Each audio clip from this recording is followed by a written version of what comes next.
Space और defence से जुड़ी कुछ मेजर खबरों के ऊपर इस वीडियो में हम बात करेंगे, जिसमें भारतीय प्रधानमंत्री नरेंद्र मोदी जी ने अमेरिकन अटैक के बाद ईरान के प्रेसिडेंट से फोन पर बात की और डी एस्केलेशन की डिमांड की। यूनाइटेड नेशंस की एटॉमिक वॉचडॉग बॉडी ने इमरजेंसी मीटिंग बुलाई और बांग्लादेश, पाकिस्तान और चाइना का एक नया संगठन जो पहली बार त्रिकोण मीटिंग करने जा रहा है। वर्ल्ड अफेयर से जुड़े इन सभी खबरों के बारे में इस वीडियो में डिटेल में बात करेंगे, इसलिए वीडियो को अंत तक जरूर देखिएगा। अमेरिका की तरफ से ईरान के ऊपर किए गए बड़े हमले के बाद जहां दुनिया भर के देशों की तरफ से प्रतिक्रिया सामने आ रही है, तो वहीं इसी बीच भारत पहला देश है जिसने डायरेक्टली ईरान के प्रेसिडेंट से फोन पर बात की। दरअसल इस समय ईरान को पाकिस्तान ने बहुत बड़ा धोखा दे दिया है। पाकिस्तान के द्वारा जहां अमेरिकन हमले को क्रिटिसाइज किया गया, तो वहीं पीछे से अमेरिका को ईरान के खिलाफ हमले में मदद भी की गई। वहीं कई रिपोर्ट्स में ऐसे भी दावे किए जा रहे हैं कि पाकिस्तान के एयर स्पेस का इस्तेमाल अमेरिका के द्वारा किया गया। ऐसे में ईरान अकेला पड़ता नजर आ रहा है और उसे मदद चाहिए। ऐसे में भारत, जिसके इजराइल और ईरान दोनों से संबंध अच्छे हैं, उसने ईरान से डायरेक्टली संपर्क किया। भारत के प्रधानमंत्री नरेंद्र मोदी जी ने ईरान के राष्ट्रपति मसूद से बात की। पीएम मोदी ने एक्स पर जानकारी दी और कहा, मैंने ईरान के राष्ट्रपति से बात की, मौजूदा हालात पर विस्तार से चर्चा हुई, क्षेत्र में बढ़ते तनाव को लेकर गहरी चिंता जताई। हमने फिर से अपील की है कि तनाव कम हो, संवाद हो, कूटनीति के जरिए समाधान निकले। क्षेत्र में शांति और स्थिरता बहाल करना अब बेहद जरूरी है। पीएम मोदी ने डिएस्केलेशन की डिमांड की थी। वहीं ये ऐसे समय पर हुआ है जब अमेरिकन अटैक के बाद इसराइल के द्वारा भी बड़ा हमला ईरान के अंदर किया जा रहा है। इसराइल के हमले में ईरान अब तक 865 से ज्यादा लोग मारे जा चुके हैं, जिनमें से आम नागरिक और सुरक्षाकर्मी दोनों शामिल हैं। अब सवाल ये है कि भारत इस पूरे संकट में क्या भूमिका निभा सकता है। भारत के ऐतिहासिक रूप से ईरान और इसराइल दोनों से अच्छे रिश्ते रहे हैं और भारत एक ऐसा देश है जो हमेशा शांति और कूटनीति की वकालत करता रहता है। हो सकता है कि आने वाले दिनों में भारत दोनों पक्षों के बीच मध्यस्थता करने की कोशिश करे, क्योंकि दुनिया में ऐसा कोई दूसरा देश नजर नहीं आता जिसके इसराइल और ईरान दोनों से संबंध मजबूत हो। ऐसे में भारत इस युद्ध को रुकवाने में एक अहम भूमिका निभा सकता है और उसकी कोशिश प्रधानमंत्री नरेंद्र मोदी जी के द्वारा शुरू भी कर दी गई है।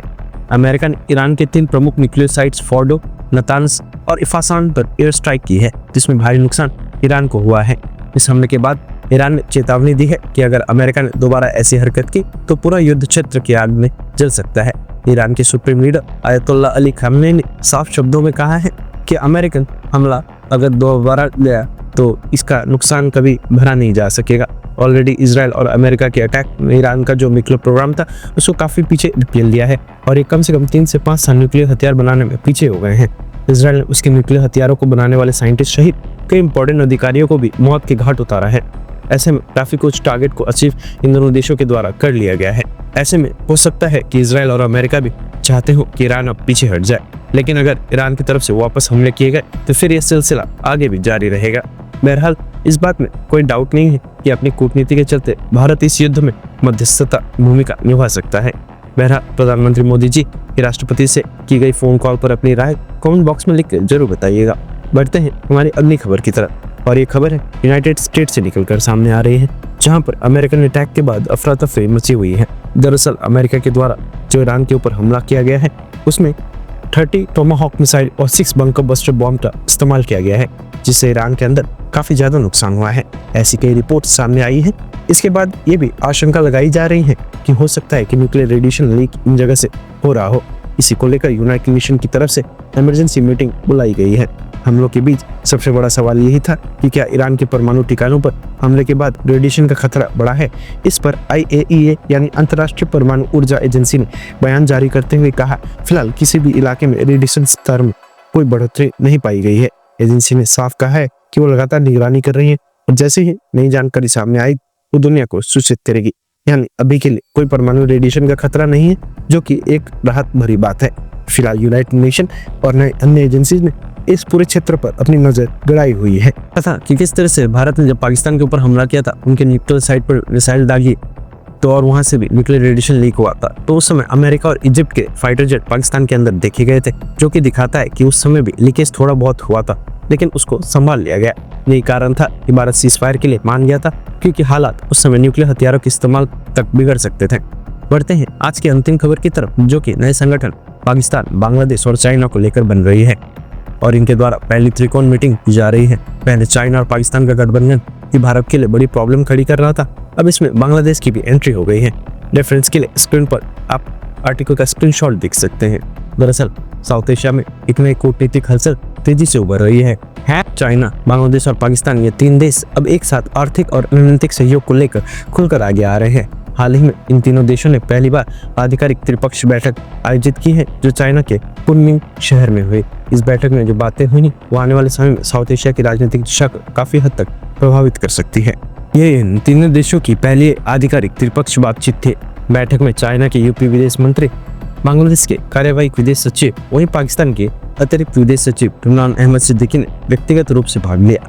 वहीं पाकिस्तान के विदेश सचिव आमिर बलूच ने इस बैठक में पहले चरण के दौरान वीडियो लिंक के माध्यम से हिस्सा लिया और एक अहम बयान दिया। उन्होंने कहा कि चाइना ने इस त्रिपक्षीय पहल की शुरुआत करके एक अहम भूमिका निभाई है। तीनों देशों के बीच जनता केंद्रित विकास की सोच साझा है। आमिर बलूच ने आगे कहा कि पाकिस्तान चाहता है कि चाइना और साउथ एशिया देशों के बीच संबंध और गहरे हों। उन्होंने साफ कहा कि पाकिस्तान व्यापार, निवेश, कृषि और डिजिटल अर्थव्यवस्था जैसे क्षेत्र में चाइना और बांग्लादेश के साथ मिलकर काम करना चाहता है। उन्होंने चाइना पाकिस्तान रिश्ते को सकारात्मक गति में बताया और कहा कि इस्लामाबाद इन रिश्तों को और आगे ले जाने के लिए प्रतिबद्ध है। इस बैठक के कई बड़े संकेत हैं, खासकर भारत के लिए। चाइना लगातार कोशिश कर रहा है कि भारत के पड़ोसी देश, जिससे पाकिस्तान, नेपाल, श्रीलंका और अब बांग्लादेश के साथ अपने रिश्ते को मजबूत कर उनके एक सहयोग को गहरे में लेने दिया जाए। पाकिस्तान और चाइना से दोस्ती पहले से ही गहरी है और अब बांग्लादेश को भी इसमें जोड़ने की कोशिश भारत की रणनीति और जियोपॉलिटिकल स्थिति को चुनौती दे सकती है। भारत के लिए जरूरी है कि वो बांग्लादेश जैसे पड़ोसियों के साथ अपने रिश्ते और मजबूत बनाए, ताकि चाइना के इस बढ़ते प्रभाव को संतुलित किया जा सके। भारत की लिए अच्छी खबर यह है कि कुछ ही समय में बांग्लादेश के अंदर चुनाव होंगे और ये उम्मीद हम कर सकते हैं कि चुनाव के बाद शायद बांग्लादेश के अंदर स्थिति बदले और मालदीव्स की तरह बांग्लादेश भी भारत से रिश्ते सुधारना शुरू कर दे। दूसरी तरफ चाइना को काउंटर करने के लिए भारत इसी तरह का संगठन साउथ चाइना सी में बना सकता है, जिसमें फिलीपींस, ताइवान, वियतनाम जैसे देशों को लेकर एक नया संगठन बने। बहरहाल दोस्तों, इन सभी खबरों पर अपनी राय कमेंट बॉक्स में लिखकर जरूर बताइएगा। इन्फॉर्मेशन और वीडियो पसंद आई हो तो वीडियो को लाइक करके हमारे आने वाली डेली ऐसी वीडियो को नीचे दिए गए सब्सक्राइब बटन को प्रेस कर बेल आइकन को भी जरूर दबा लें। फिर मिलेंगे एक ऐसी नई वीडियो के साथ। कब तक के लिए जय हिंद, जय भारत।